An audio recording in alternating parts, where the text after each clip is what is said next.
Vince, you are relieved of your duties. Vince McMahon has recently confirmed his retirement from WWE and announced Nick Khan and Stephanie McMahon as the co-CEOs.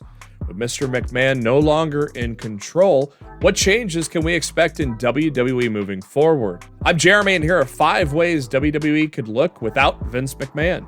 Number 5, change in the traditional mold. For as long as we can remember, the world champions in WWE have always looked like the same, a larger-than-life personality. One could argue that strong men have a more visual appeal, but then you expect such men to win. Seeing an underdog fight against all odds to win the most coveted prize could get you emotionally invested in his story. The only WWE superstars who have won the top titles despite not fitting into the traditional mold are those who could be counted among the greatest wrestlers of all time, like CM Punk, Daniel Bryan, or even Seth Rollins. It is widely known that Vince McMahon prefers his champions to look a certain way. That could change if he no longer controls the creative. Maybe more people would win the title because of their performances and not just physical appearance. Number 4, acknowledge the competition. WWE's reserved relationship with the Forbidden Door has been a topic of discussion for a long time. They work in a way as in no other wrestling promotions exist in the world other than WWE. Although they have mentioned the likes of New Japan Pro Wrestling during AJ Styles' debut, or introduced Mickie James as the Impact Knockouts champion this year's Royal Rumble, more often than not, we have seen the creative team completely dismiss a talent's work outside of WWE. A better example would be the Bullet Club. Finn Balor, the original leader of the legendary stable, hardly gets a chance to cash in on his past achievements. Without him, there wouldn't have been a stable whose members eventually would create AEW, WWE's most significant competition today. AJ Styles, who was Balor's successor as the Bullet Club leader, is also in WWE, yet there are limited instances when we have seen them cross paths. WWE tried to recreate that with the club, featuring Styles, Gallows, and Anderson, but that didn't go anywhere. They also refrained from investing in characters that get over organically, as with the case of Rusev Day. Number 3,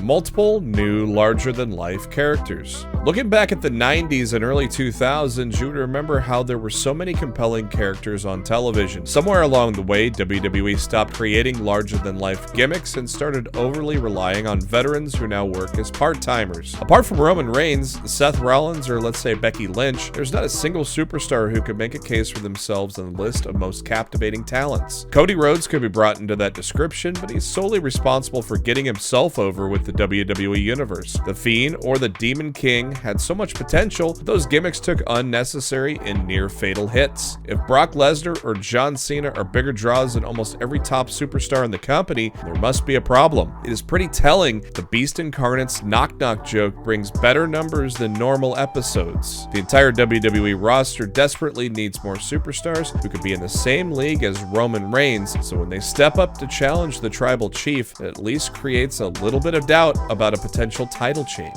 Number 2, better long-term storytelling. It is no secret that WWE has drifted towards catering to the needs of casual fans. There's nothing wrong with wanting a more profitable approach for one's business, but WWE needs to stop relying on Brock Lesnar and Roman Reigns again and again to attract the audience. Maybe they would watch automatically if there's engaging long-term storylines. Last year, Sheamus and Drew McIntyre were on a course to be a part of a brilliant storyline between two best friends who fell victim to a betrayal. The crowd had just sympathized with Baron Corbin, who couldn't even get security guards to recognize him. Sami Zayn was close to exposing a conspiracy theory, but all those angles were nipped just at the moment they were becoming really interesting. A change in the creative team's approach may just bring back the magic that once wowed the audience with a story of Phenom burning his brother, only for the latter to come back as a monster. Number 1, creative freedom.